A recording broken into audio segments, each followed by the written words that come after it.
Hi everyone, in front of me I've got REALME Narzo 80 Lite, and let me share with you how to change video resolution on this device.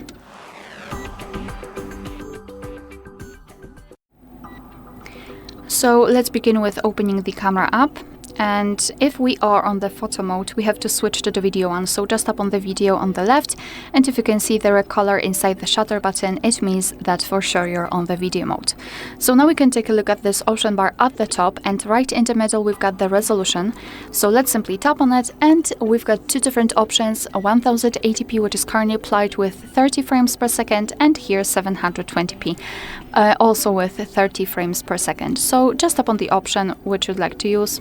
And as you can see right now, it is highlighted, which means that from now on our device will use the chosen resolution whilst recording a video. Alright, so that will be all. Thank you so much for watching. Please hit the subscribe button and leave the thumbs up.